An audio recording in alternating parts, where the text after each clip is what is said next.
The video call began like any other high-stakes negotiation: cold smiles, polite tones, and veiled threats wrapped in business language. I watched the little boxes on my screen light up one by one. Board members, advisors, and the man they were about to discard, Ethan Hale, the CEO I'd been competing against for years. He didn't see it coming, but I did. You can always sense when power is about to shift, when the tide begins to pull away from one shore and head straight for yours. I kept my camera off, officially listening in as a neutral party representing a minor stakeholder. Unofficially, I was waiting for a signal, the tremor in their voices, the tightening of control. It came when their chairman leaned forward, his tone turning surgical. "Ethan, we've appreciated your contributions, but the board feels it's time for new leadership." Silence followed, the kind that can destroy careers. Ethan's face froze. He tried to argue, but it was over before he even began. They'd made their choice. I should have felt pity. Once, I had admired him. Ethan built his company from nothing, and for years he was untouchable. But arrogance has an expiration date. He thought loyalty was guaranteed, that his innovation would outweigh his flaws. It never does. I had learned that lesson early. Loyalty is a currency, and it depreciates faster than any stock. So, I watched quietly as they stripped him of his title, of his confidence, of the empire he had created. When the call ended, I didn't log off immediately. I just sat there, staring at my reflection in the dark screen. It wasn't triumph I felt, not yet. It was focus. Because in that moment, I knew the board wouldn't wait long before finding a replacement, and they'd need someone who could stabilize the chaos. Someone like me. Their historic deal, the one Ethan had spent 2 years cultivating, was now vulnerable. And in business, vulnerability is the same as opportunity. I straightened my posture, smiled faintly, and whispered to myself, "Time to move." The next morning, the business world was buzzing. Headlines across every financial outlet read the same: Ethan Hale ousted as CEO of Nexport Systems. Analysts speculated, investors panicked, and rivals, people like me, took notes. What the public didn't know was that Nexport's future was hanging by a thread. Their board had spent months trying to close a groundbreaking merger, a deal valued at over $8 billion, and Ethan's dismissal had blown a crater in their timeline. They were scrambling for stability. I was about to offer it. I called my assistant before sunrise. Schedule a call with Nexport's chairwoman. Tell her I have an alternative proposal, one that ensures the deal doesn't collapse. There was a pause on the other end. "Do you think she'll take it?" I smiled. "She has no choice." In the corporate world, desperation makes people see opportunity where they once saw threats. And I was ready to be that opportunity. By noon, I was sitting across from their leadership team in a private video conference. The tension was palpable, shoulders tight, faces drawn. "You need stability," I began, keeping my tone measured. "Your investors are watching. Your clients are nervous. You can't afford another setback." I leaned closer to the camera. "You need a partner who can steady the ship, someone who understands both sides of the deal you're trying to close." I didn't have to say it outright. I was that partner. The chairwoman hesitated for only a moment before asking the question I was waiting for. "And what exactly are you proposing?" I gave her my calmest, most confident smile. "Merge with us, not as a rescue, but as an evolution. Your board can save face, your shareholders keep their confidence, and we both walk away with a stronger, unified brand. Ethan's deal might be dead, but I can make sure something even bigger takes its place." The silence that followed wasn't rejection, it was calculation. And calculation, in my world, always led to one thing: advantage. That evening, my phone didn't stop ringing. Analysts wanted statements, investors wanted reassurances, and journalists wanted quotes. But I gave none of them what they wanted. Silence was a weapon, and I had mastered it. In business, people mistake quiet for weakness, but in truth, it's the most powerful position to hold. It forces others to fill the void with their own anxiety. And that was exactly what Nexport's board was doing. By the next day, they had reached out. "We'd like to explore the framework of your proposal," the chairwoman said during our call, her voice tight but controlled. I could tell she'd been under pressure, the kind that only comes when shareholders start smelling blood. "Of course," I replied evenly, "but I don't do frameworks. I do results."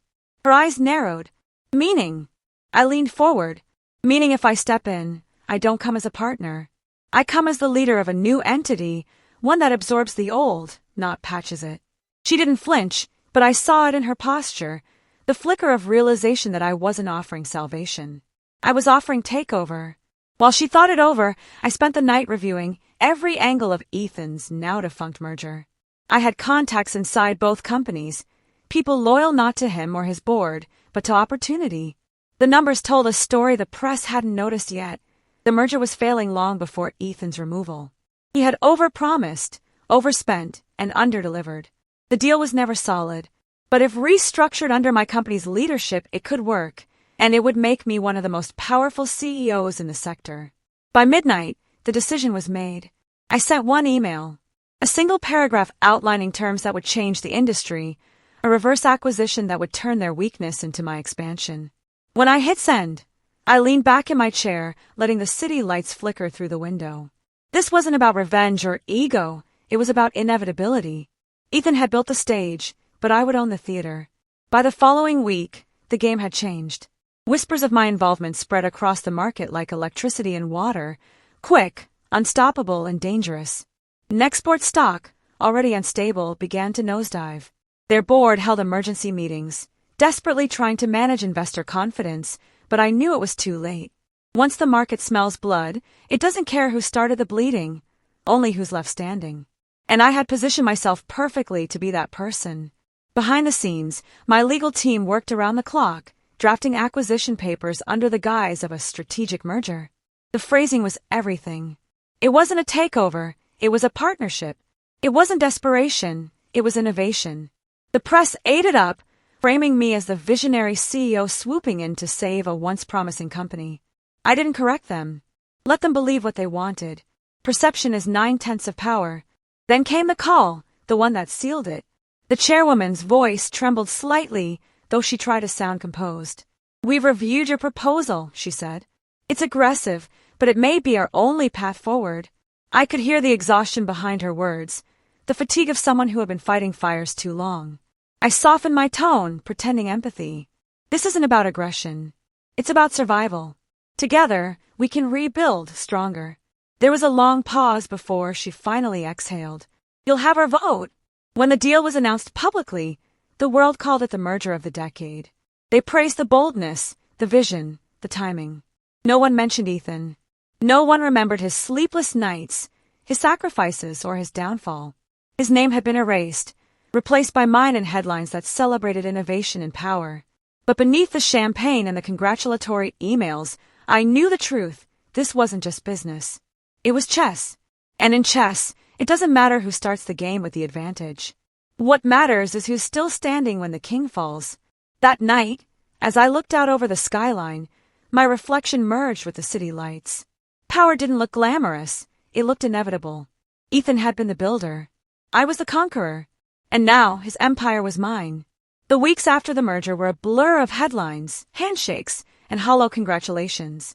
My name was everywhere, visionary, strategic, relentless. Words that had once meant ambition now felt like armor. Every article praised how I rescued Nexport from implosion, how I revived a failing merger, how I turned a corporate tragedy into a triumph. They didn't know, or maybe they didn't care, that it wasn't salvation I had offered. It was absorption. Nexport didn't rise again. It ceased to exist. I should have felt victorious. And for a while I did. The numbers were good, the stock soared, and my board was euphoric. But victory, I've learned, has a strange aftertaste. It doesn't fill you, it hollows you out. Every success came with a whisper, Ethan's voice, faint but persistent, echoing through the decisions I now made in his place. I began to understand the loneliness that came with his fall. The empire I'd taken was haunted, not by failure, but by memory. A month later, I attended an industry gala. Everyone who mattered was there. Investors, regulators, competitors. Near the end of the evening, I caught sight of a familiar figure standing by the balcony. Ethan. He looked nothing like the man I remembered. Thinner, quieter, but his eyes were clear. He didn't approach me. He didn't need to. He simply raised his glass in my direction. Not in anger, not in bitterness, in understanding. A gesture between two people who knew that in our world, survival wasn't about justice. It was about timing. As I left the gala that night, the city was silent beneath a thin drizzle. My driver asked if I wanted to go straight home. No, I said, staring out the window. Drive for a while. I needed to see the lights, the towers, the world that men like Ethan and I built and broke for power. It struck me then that the line between victory and loss was thinner than anyone cared to admit. I had won everything, but in some quiet, undeniable way, I had also become what I once pitied, a man defined not by what he built, but by what he took. Months passed, but the silence in my new office felt heavier than ever. It was the same building Ethan once ruled from, the same skyline he used to look out upon. I had remodeled everything. New walls, new glass, new light, but some ghosts refused to leave just because you changed the furniture. Every morning, when I sat behind his old desk, I caught myself glancing toward the corner where his awards had once stood. I had replaced them with mine, of course. Yet somehow, it still felt like borrowed ground. The merger had stabilized. Yes. Profits climbed, investors smiled, and the press continued to call me the deal maker of a generation. But every victory briefing, every congratulatory call, started to sound the same. Applause without substance. Power, I realized, was addictive because it creates an illusion of control. You start believing that every move is your own, until the silence reminds you that every conquest leaves a trail of what used to be someone else's dream. One evening, after a 14-hour day, I stayed in the office long after everyone had gone. The city lights below looked like constellations, perfect, distant, and different. I opened Ethan's old project files, archived deep in the system. Buried there were notes, sketches, ideas he never finished. Reading them, I felt something I hadn't in years, admiration. His vision wasn't reckless, it was daring. And maybe, just maybe, I had mistaken daring for weakness. The difference between us wasn't intelligence, it was faith. He believed people could change things. I believed people could be replaced. The next morning, I made a decision no one expected. I announced a new initiative, one of collaboration, mentorship, and innovation. Our company, I said at the press conference, will invest not just in products, but in people, because every empire begins with a mind brave enough to build. Cameras flashed. The audience applauded. But I wasn't doing it for them. I was doing it for me, to prove that I could lead without erasing. That night, as I turned off the lights in my office, I caught my reflection in the window, composed, successful but softer somehow. I realized that victory doesn't have to mean conquest. Sometimes, true power lies in what and who you choose to lift, not crush. A year had passed since the merger that changed everything, and me along with it. The empire I'd built, once a symbol of ruthlessness, had evolved into something else entirely. The culture within the company shifted, subtly at first, then unmistakably. People stayed late not out of fear, but because they believed in what we were creating. Departments that once competed now collaborated. The board called it a new era of leadership. I called it balance, the kind I never thought I was capable of. Success had returned, but it felt different this time, quieter, more deliberate. The media still praised me, though the tone had changed. I wasn't the predator CEO anymore. I was the visionary who redefined corporate power through empathy. The same journalists who once glorified my conquests now celebrated my reforms. Ironically, I hadn't done any of it for them. I'd done it because somewhere deep down, I needed to prove to myself that I could build something without destroying someone else to do it. One afternoon, while reviewing a list of new mentorship programs, my assistant mentioned an unexpected name. There's an application for the Innovation Fellowship from someone named Ethan Hale. My pen froze. What? I asked, more sharply than I intended. She nodded. He's consulting now, apparently. His proposal's solid, ambitious, disruptive. For a long moment, I didn't speak. I just stared at the name on the paper, the ghost made flesh again. Finally, I said quietly, "Approve it." Months later, he walked into my office for the first time since the call that ended his career. The years had changed him, calmer, wiser, but not defeated. We exchanged polite greetings, and then silence. "You've done well," he said finally. I smiled faintly. "So have you. Maybe we both just needed to lose something to understand what it's worth." He nodded. No rivalry, no bitterness, just understanding. When he left, I stood at the window, The skyline reflected across the glass like a mirror of the past and the future combined. Empires rise and fall, it's what they do. But legacy is about what remains after the noise fades. For the first time, I didn't see conquest when I looked at the city. I saw creation. And that, I realized, was the real victory all along. It had been 2 years since I first took control of the company that once belonged to Ethan Hale. 2 years since that infamous call, the moment the balance of power shifted. The headlines had long moved on. The market no longer spoke my name with awe or fear. I wasn't the rival CEO anymore. I was simply a leader. And maybe, after everything, that was enough. The company had grown into something stronger, something more human. The new generation of employees didn't even remember the chaos that once defined us. They didn't know about the wars fought in boardrooms, or the nights when deals were won through silence and calculation. To them, this was just a place where ideas thrived, where leadership wasn't about dominance but direction.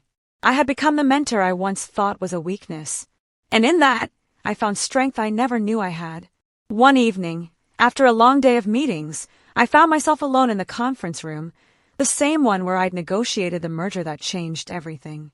I looked at the table, the chairs, the glass walls. I could still feel the echoes of that first victory, but they no longer carried the same thrill. They were distant, like an old melody you've outgrown. Power had once meant control to me, now it meant continuity. The ability to build something that would last even when I was gone. As I gathered my things to leave, I saw a small envelope on the table. No name, no label, just a single folded note. Inside, in careful handwriting, it read, "Thank you for rebuilding what I once lost, and for proving that power doesn't have to destroy." It wasn't signed, but I knew who it was from. Ethan. I smiled, not the smile of triumph, but of peace. I turned off the lights, leaving the room in shadow, and whispered to myself, maybe this was the deal worth winning all along. Outside, the city pulsed softly beneath the night sky. For the first time in my career, I didn't feel like I was standing above it. I felt part of it, not as the conqueror, but as the keeper of what came next.